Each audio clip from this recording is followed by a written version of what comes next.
Wow, she's incredibly cute.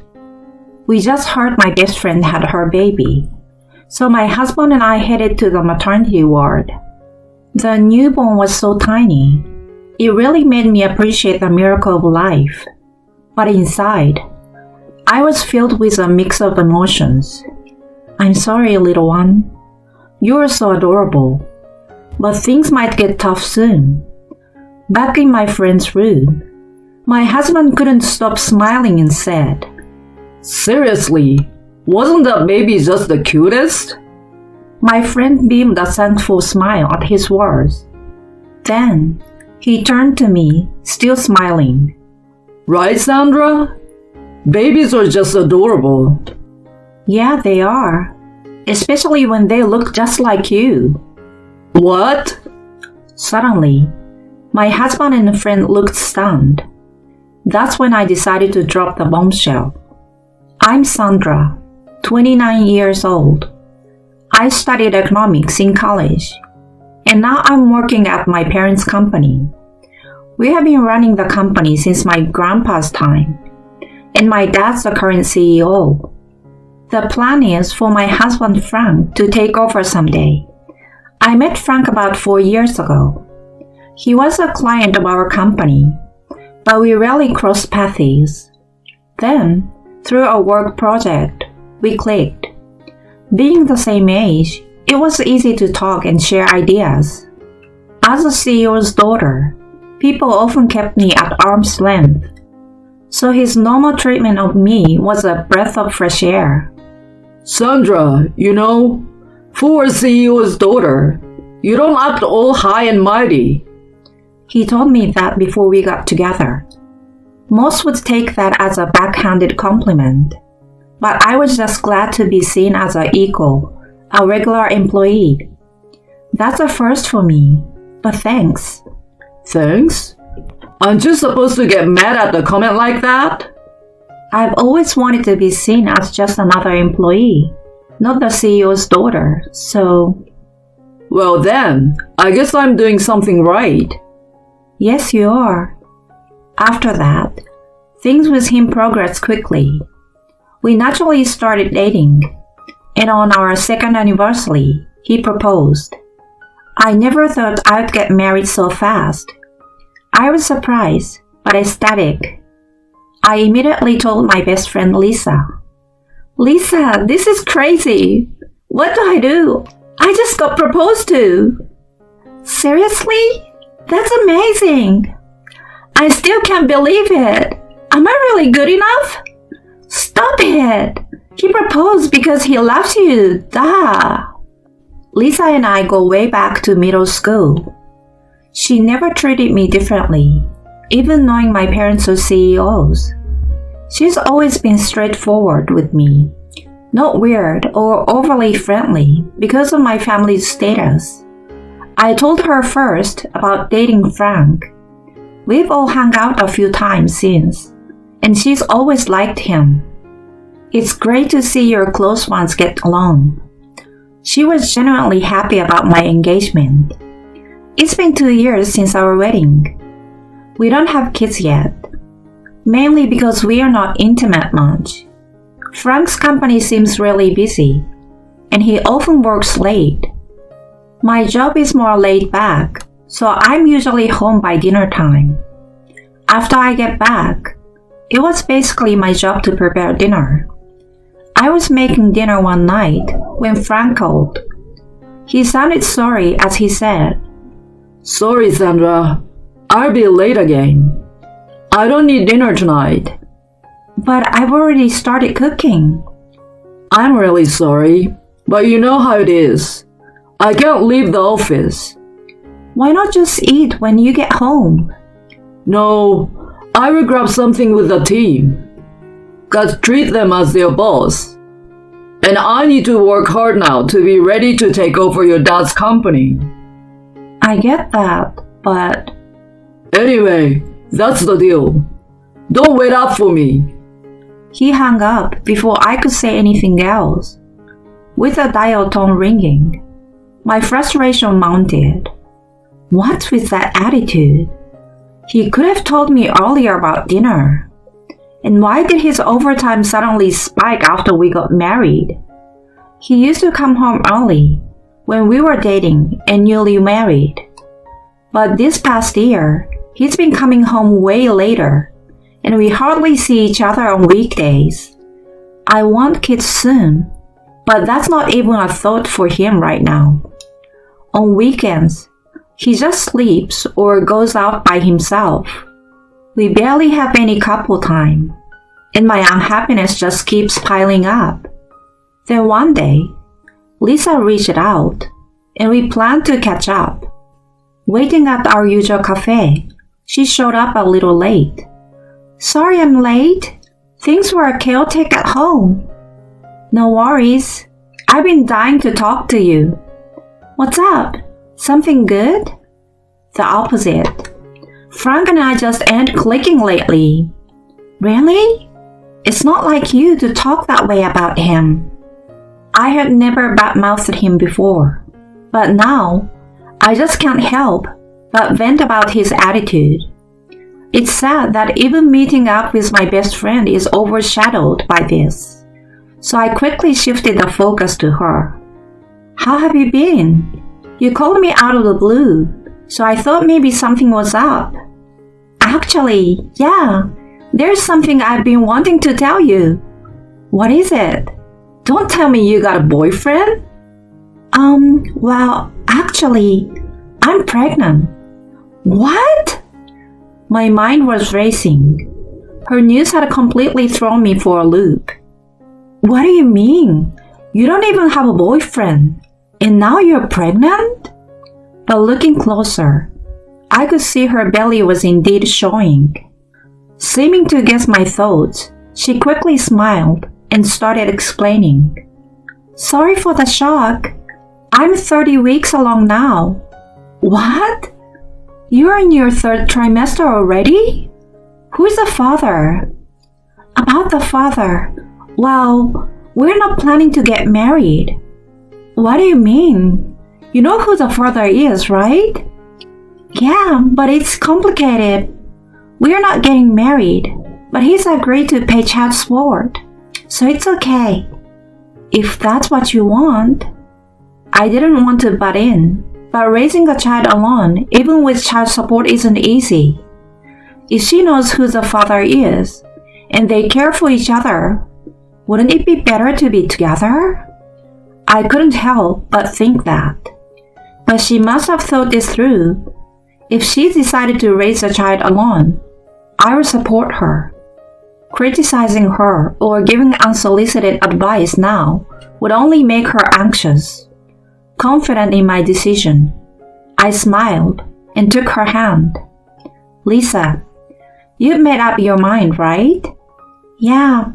Sorry for worrying you. Don't worry about me. I'm just concerned about you. Let me know if there's anything I can do, okay? Thank you, Sandra. I'm sorry. Stop apologizing, really. Despite her pregnancy, she seems somewhat downcast. I've never been pregnant, but maybe it's not all happiness. As her best friend, I would do anything to support her. That night, I decided to tell my husband about her pregnancy when he got home. He finally came back after 11 p.m., and I immediately brought it up. Hey Frank, Lisa is pregnant. Really? That's news. Is that all you have to say? She's pregnant. Well, congratulations to her. She's going to be a mom. Thing is, she's decided not to marry the guy. Seems like there is some situation. I see. Well, people have their reasons. Maybe it's best not to pry too much. I felt a strange unease. Usually, he would listen attentively when I talked about her. But today was different. Instead of showing interest in such big news, he seemed almost avoidant. They were close, so why was he acting so distant? I thought he'd be more surprised or happy. The next day, he left early. and I had the day off with nothing planned. So I decided to start looking for a baby shower gift for Lisa. Just then, my phone died, so I turned on my husband's laptop he usually uses. Several tabs were open from sleep mode. Without thinking much, I started checking the open tabs. One of them was his email folder. He uses email on his laptop? I thought, scrolling through. Then, a familiar name caught my eye. What? I muttered, seeing Lisa's name in the email folder. With a sinking feeling, I opened the email. The contents made me gasp. There were messages confirming an affair between them. I love you. Can't wait to see you. It was like reading a stranger's words. Probably from around when she realized she was pregnant, about 6 months ago. There were many emails from that time. One line in particular made my eyes widen. I'm pregnant. It's yours. His reply to her was kind. He was happy about the pregnancy, but said he couldn't divorce me, promising to provide financially for the child once he became CEO. He even expressed a desire to continue their relationship. Seeing their exchange, I was filled with rage. I had been deceived by my husband and best friend. My trust in them, built up over years, crumbled in an instant. Unforgivable. How could they have an affair behind my back? How did they think I felt hearing about her pregnancy? I knew she was in a tough situation, but I was genuinely happy for her. Despite wanting children myself and our drifting apart, I was happy for my friend. But I had been betrayed all along. From that day, I decided to gather evidence of their affair. I saved the email exchanges and even hired a detective to investigate my husband. It turned out he visited her apartment almost daily. On weekends, they would go to a mall in the next county to buy baby stuff. Photos from the detective showed them happily choosing baby clothes. Though I was seething with anger, I couldn't stop crying. That should have been me with him. But it's too late for regrets now. I've already decided to get my revenge. After gathering enough evidence, I was ready to confront them. But then, I received a message that Lisa had gone into labor. I decided to wait until after the birth to address the affair. The next day, she messaged me that she had safely delivered. My husband suggested we visit her, so I went with him to the maternity ward, evidence in hand. Confronting them about the affair right after childbirth might seem cruel, but I couldn't back down now. We were led to Lisa's room, and then to the newborn nursery.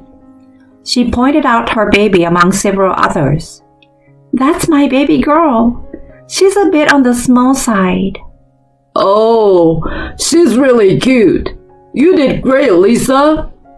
It was incredibly painful, but once she was born, I forgot all about it. Being a mother is amazing. My heart, however, was filled with loathing. I'm sorry, little one. You are so adorable, but things might get tough soon. Back in Lisa's room, my husband couldn't stop smiling. Man, that baby really was adorable. She smiled happily and thanked him. He then turned to me with a smile. Right, Sandra? What? Babies are cute, aren't they? Yeah, they are. Especially when they look just like you. Their expressions froze instantly. He forced a smile at my comment. Hey, what are you saying? Saying she looks like me sounds weird. I meant it in that weird way. What? I know about you too. That you've been having an affair and that Frank is a baby's father. They were speechless. Lisa turned pale and started trembling. I pulled out the evidence I had collected and laid it before them, draining the color from their faces. Frank, are you going to deny it even after seeing this? Are you going to pretend it didn't happen? It's not like that. We were together just once. And what?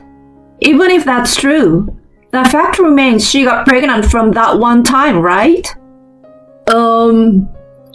I ignored him and turned to Lisa, who quickly started apologizing. I'm sorry, Sandra. I didn't mean for this to happen. I had feelings for Frank, but I never expected to get pregnant. Enough. I don't care how you felt. You had an affair, got pregnant with my husband's child, and had the baby. That's the fact. I'm sorry. Don't bother apologizing. I won't forgive you. But her tears didn't change my mind. They had done something unforgivable. They must face the consequences for what they have done. I firmly told them both. I will be filing for alimony from both of you. Whether you have a child or not doesn't matter. You will pay for what you have done. I will also inform your parents, Frank, and I want a divorce. As for you becoming the next CEO, that's off the table. Handle your affairs however you want from now on. With that, I left the hospital room and went straight to a lawyer to start the alimony and divorce proceedings. The divorce was finalized with Frank's faults recognized. Both Frank and Lisa were ordered to pay a lump sum in alimony. Contrary to my expectations, they didn't marry. Their parents were furious, and Lisa was taken back home.